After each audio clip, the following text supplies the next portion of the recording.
In the name of God, most gracious, the most merciful, distinguished speakers, Your Excellency, respected members of the audience, and all other honorable stakeholders, Assalamu alaikum and good afternoon. At the outset, let me avail this opportunity to pay my glowing tribute and salute to the nearly 2,000 valiant martyrs, the true heroes of our second struggle for independence, the brave youth who faced death with determination. They bore the brunt of torture but never gave up for the love of their motherland. I honor the 20,000 unarmed patriots who peacefully protested on the streets, many of whom suffered grave injuries, some blinded for life, others permanently maimed. I express profound gratitude to the millions of Bangladeshi compatriots who since 2009 have relentlessly opposed a ruthless fascist authoritarian regime. I also pay heartfelt tribute to those who, despite immense adversity, have stood with unshakable resolve against the fascist regime's inhuman crimes. Their persistent voices and fearless resistance, both here and abroad, continue to challenge repression and inspire hope. Now, towards my matter of discussion. An autonomous foreign policy and a new security doctrine for Bangladesh 2.0. Bangladesh's stated foreign policy is friendship towards all, malice towards none. This was drafted in a different era. This is a Cold War idea based out of Marshall Tito's idea of a non-aligned movement. While this is a nice kumbaya statement, it's hardly reflective of the realities of our external relationship as it exists now. If one were to describe as it is in practice now, it would be obsequious to us all, except Pakistan, but friendship brackets subservience towards India. In many ways, Bangladesh has become a vassal state, a satrap of increasingly aggressive, expansionist Hindutva India, especially during the past 17 years of the previous regime. Finally, we have started to emerge from this reality. Over the past year, the prevailing view among the Bangladeshi foreign policy establishment seems to be that this is our manifest destiny, given that our geography is being surrounded on three sides by Indian territory. This view, however, is not guided by facts or based on deeper understanding of India-Bangladesh geopolitical relationship as it has evolved over time. In the emerging multipolar world, Bangladeshi establishment needs to seriously revisit their assumptions and not play a weak hand when indeed they have a much more stronger hand to play. China, as much vaunted One Belt, One Road initiative, has laid out a grand vision of connectivity and industrial development for the Eurasian supercontinent, the world island as it is called in classical geopolitics. It is an initiative that will shape geopolitics and economic relations for decades, if not for the century to come. Notably absent from this arrangement is India. All her neighbors, however, enthusiastically participated. Even the previous fascist regime of Bangladesh sent a delegation to the inaugural summit, reluctantly almost. Pakistan, Nepal, Sri Lanka, Myanmar, Thailand, Maldives, Bangladesh were all present at the last summit at the head of state level except for Bangladesh. The notion that the United States in particular and the West in general will continue to see Dhaka through the eyes of Delhi is dated, to say the least. Regional connectivity through OBOR presents an opportunity to break free of the traditional external relations framework. But this has to be done with diplomatic finesse and deft touch. Economically, we are going to be more dependent on the World Bank, IMF, and various other Western aid agencies, thanks to the rampant corruption and mismanagement of the previous regime. While FDI is still low due to infrastructure shortcomings, both hard infrastructure and soft infrastructure, we can expect it to change primarily from eastern sources like Japan, Korea, or China. Western investment is unlikely to grow much in the coming years unless we can build a direct strategic or security relationship with them. Our foreign policy initiative of Japan.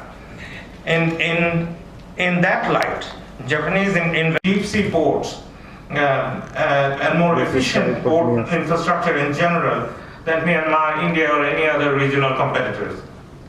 If we want to position ourselves as a gateway country to serve the hinterland, even the barely navigable Calcutta port wants to be part of the maritime Silk Road. Since we are gifted with 3 or 4 natural deep sea harbors, we should not squander this opportunity to build a viable blue ocean economy. Our sea is our wealth. We cannot let that go, even if it entails being a pearl in a string. Bangladesh is lately being offered a security cooperation by her larger neighbor. It is important for Bangladesh's security establishment to keep in mind that who is providing security to whom. Since 1971, Bangladesh has been a net security provider to India and later a net security beneficiary.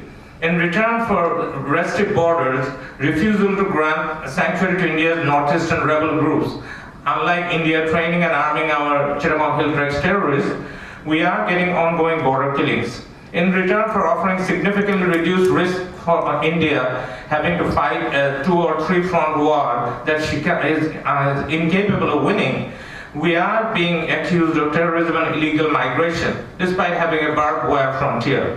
Our border remains one of the bloodiest peacetime borders in terms of number of people killed, even more than India-Pakistan, North Korea-South Korea border. We have to tolerate a constant misinformation campaign by their media and their internal infowar agents. This needs to change, and this must change. We have to remember in international relations, there are no friends or enemies, or husbands and wives, or sons and fathers. You know, this sort of anthropomorphic relations don't exist between countries and nations. These are ridiculous and absurd.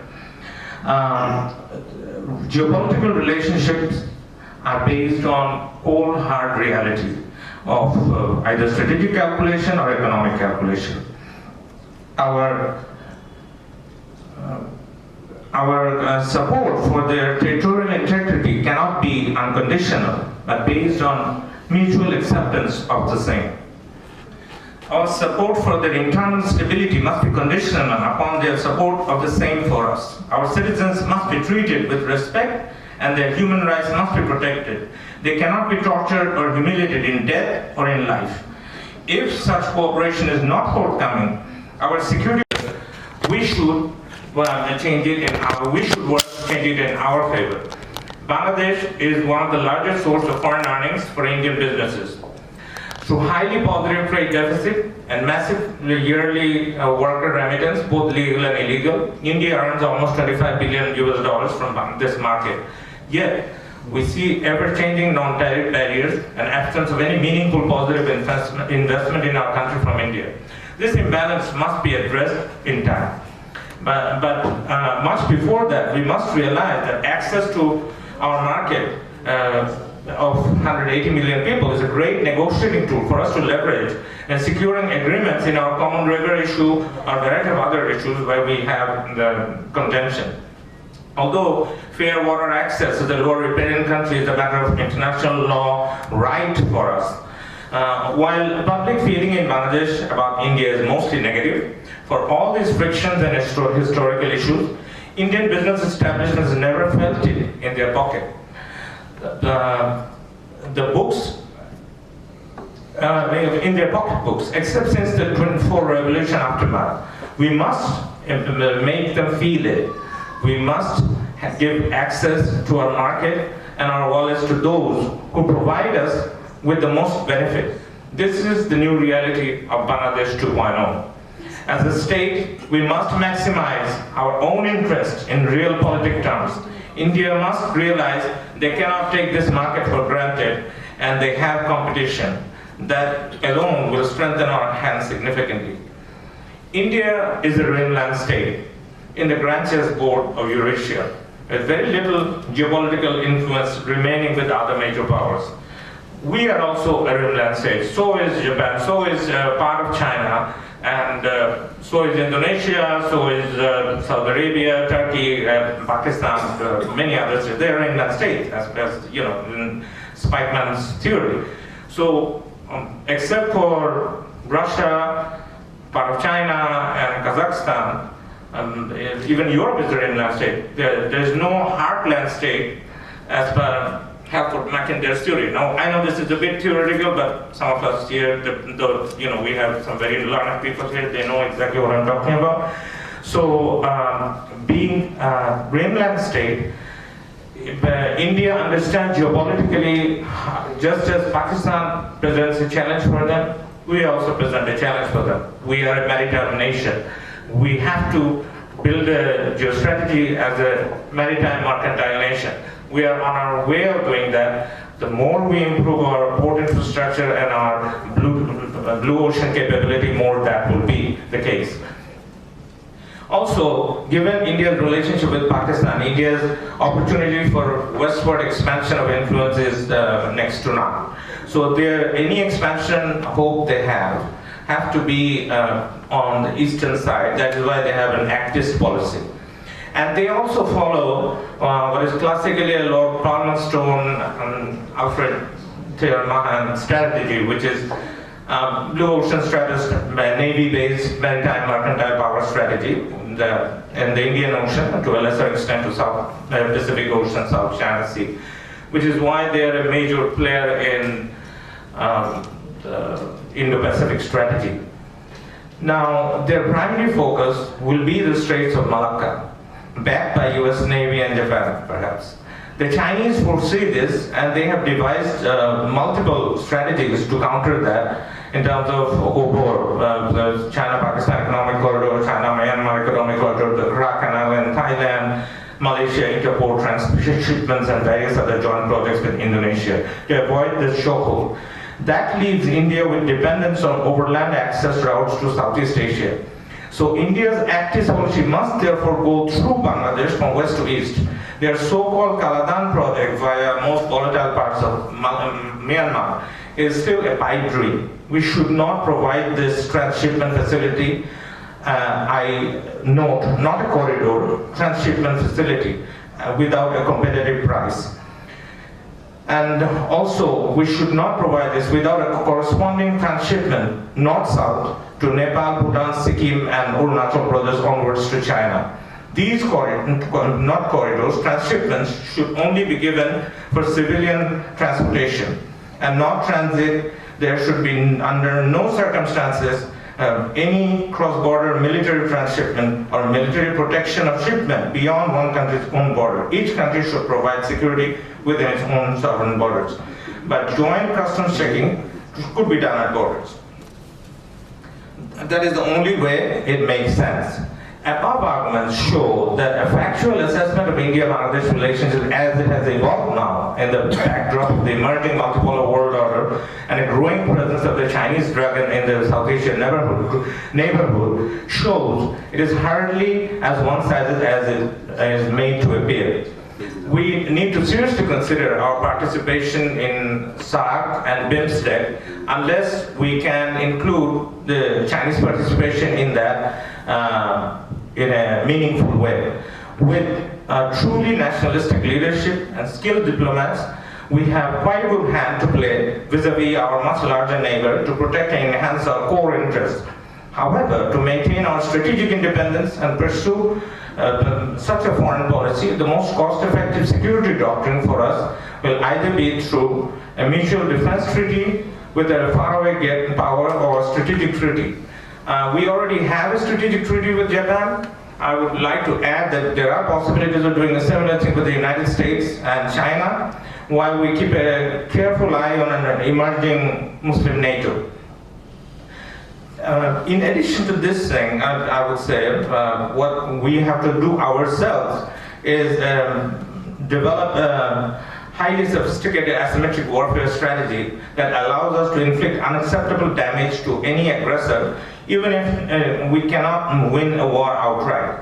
Indigenous military production capacity to build and customize weapons that are ideal for implementing our own security doctrine is advisable. Our eastern border competitor Myanmar has made good strides in that regard. We must not be left behind.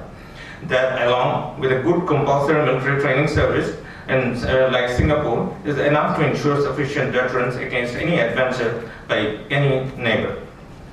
Not every day do we get an institutional wasteland like we have been left with. Now, this crisis presents us with an opportunity. Geopolitically, strategically, foreign policy-wise, security policy-wise, and doctrine-wise, we are in a position where we can start from scratch. This is not an opportunity that comes by every day. However, this revolution and Bangladesh 2.0 have given us this opportunity. Let us not waste it. Inqilab Zindabad, Bangladesh Zindabad. Thank you.